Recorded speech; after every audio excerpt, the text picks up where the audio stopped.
here, near Storuman, in Swedish Zone 7, which is like USDA Zone 3 or 4, growing fruit trees is a long game, but this year we're making a proper start.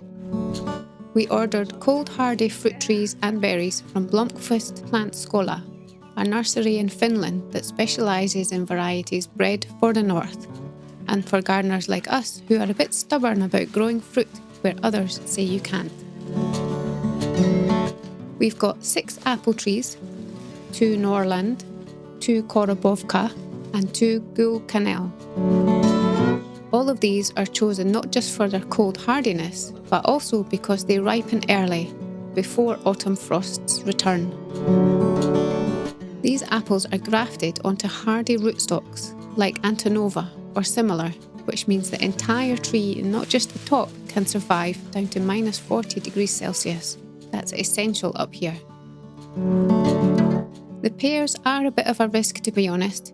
We picked 2 Russian varieties, Tshizovskaja and Pamjat Zhegalova. They're both known for withstanding cold winters and ripening in short seasons. Pears are often trickier than apples in cold climates. Their blossoms are more vulnerable to spring frost, but with the right rootstock and a bit of care, these ones have a good chance. And these are our bush cherries. They don't grow tall, which makes them perfect for windy sides, and they fruit early, sometimes within just a few years. We've also added 5 raspberries, hardy, reliable, and a perfect fit along the southern edge of the orchard. We'll be planting all of these on a gentle north-facing slope. Now, that might seem strange, but in a climate like ours, it's actually a good thing. That slope helps slow down spring warming, which means the trees don't wake up too early and get hit by a late frost. It also drains cold air better, reducing frost damage during those clear, still nights. For now, the ground's still frozen, so we're storing everything here in our cool, dark cellar until it's time to plant, usually in late May. We've made a simple plan for spacing the trees out so they won't shade each other, with room for the cherries and berries along the sunniest edge. Next, we'll take you inside our growing room to show what we've already started from seed and what we'll be moving out once the snow is gone. So while the outside world is still partially frozen, things in here are buzzing with life. We've got a growing room set up with old heat pump from the house. That's perfect for a nice steady temperature. And then we've got our LED lights, 4 of them at the moment, full spectrum LED lights, and 1 HPS light.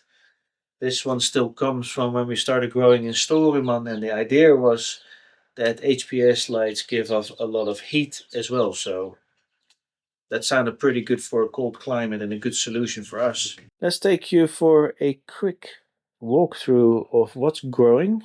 Here on the right we've got brassicas, so we've got mainly Romanesco, broccoli, cauliflower, cabbage, Brussels sprouts. We've got some kale there poking through. And in between we have some pepper plants. They'll keep coming back because we kind of spread them out a bit. And we got a bit of a corner here with watermelons. And what is here? Aubergines we got here. And back there we got more cucumbers. And then here we've got a tray full of tomatoes, which are all doing well. We've got about 4 different varieties growing at the moment, mainly chosen for the harder, colder climate that we have up here. So we really hope this year is going to be the year where we'll have a truly successful tomato harvest. And then we get to the next tray where we have some spinach growing that is supposed to be a perennial spinach. Let's say New Zealand spinach. So we're looking forward to having that here because we do love spinach, and it would be nice if we don't have to do too much work for it and it just keeps growing back by itself. Here we've got more brassicas going really big, these ones here now. It's hopefully really soon time to get them out. Another 2 weeks or so. Maybe these can already go in a week. It really all depends on the cold nights. Right now it's all still freezing at night, so it's just too dangerous to put them outside, too risky. Doesn't matter if they have maybe 1 or 2 frosty nights, but every night around 0 is just too risky right now. In between here we've got some celery as well and some couple of small tomato plants there in the back.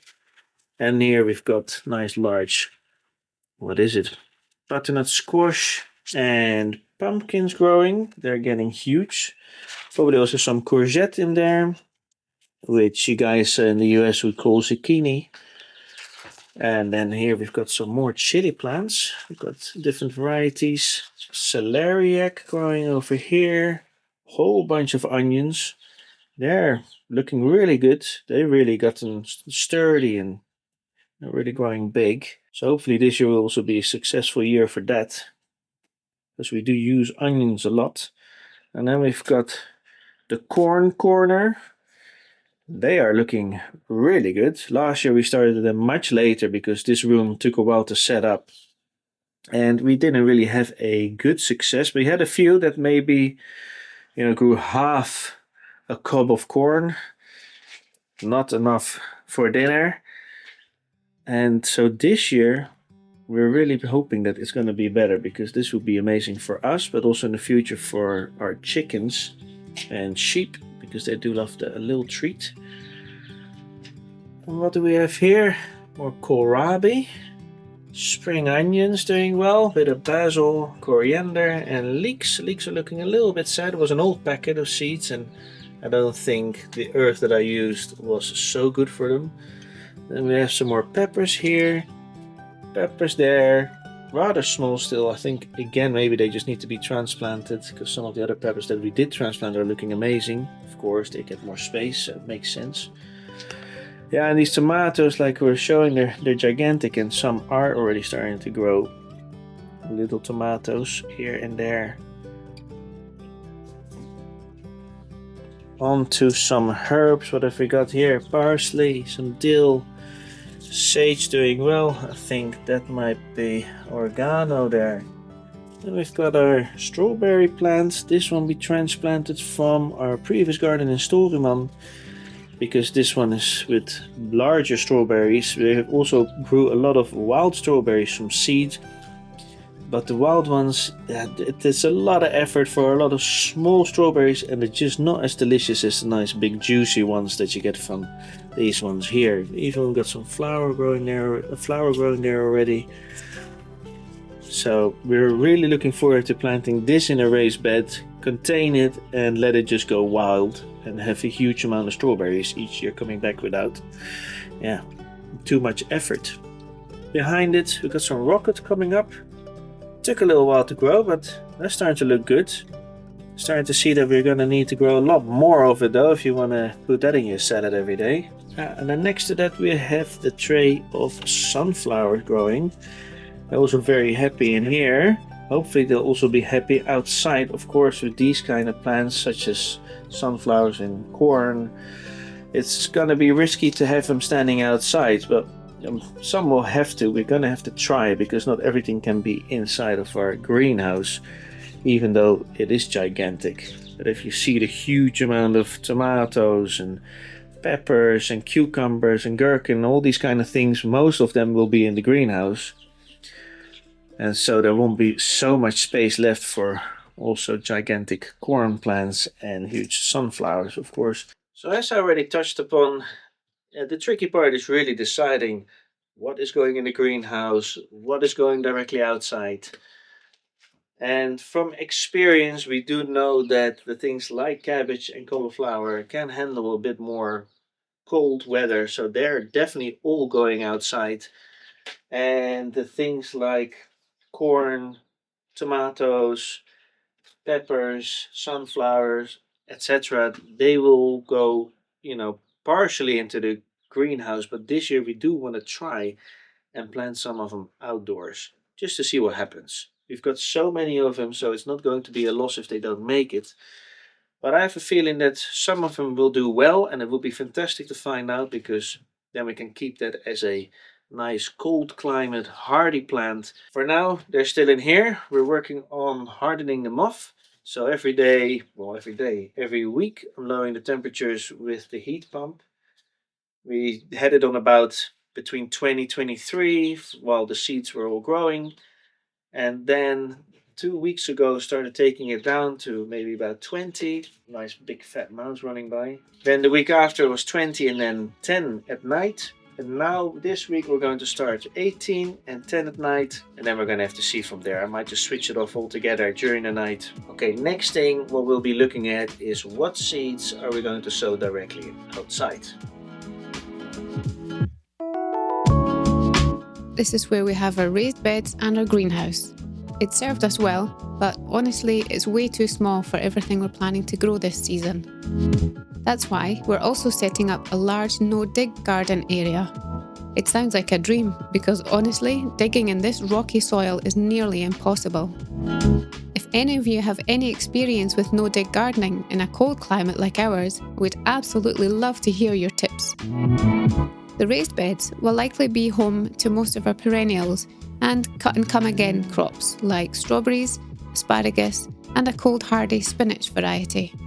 We'll also use the beds for things that need a bit of containment, like salsify and Jerusalem artichokes, plants that can take over if you let them. Some seeds we'll be planting directly outdoors, including peas and broad beans, especially broad beans since they're tough enough to germinate at just 4 degrees Celsius. From experience, we know that potatoes do really well up here. We haven't had to buy any in over 2 years now. Carrots, beets, parsnips and turnips have also been solid successes for us. These root crops love our cooler climate. We also planted garlic in the raised beds last autumn, around the end of September, just before the frost made the ground unworkable. In between the slower growers, we use quick crops like radishes and lettuce as space fillers, giving us extra harvests while the rest of the plants mature.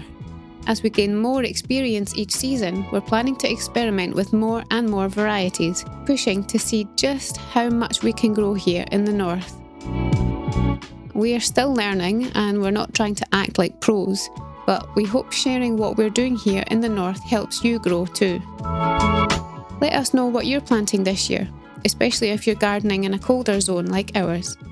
Thanks for watching, and here's to a strong, bright northern growing season.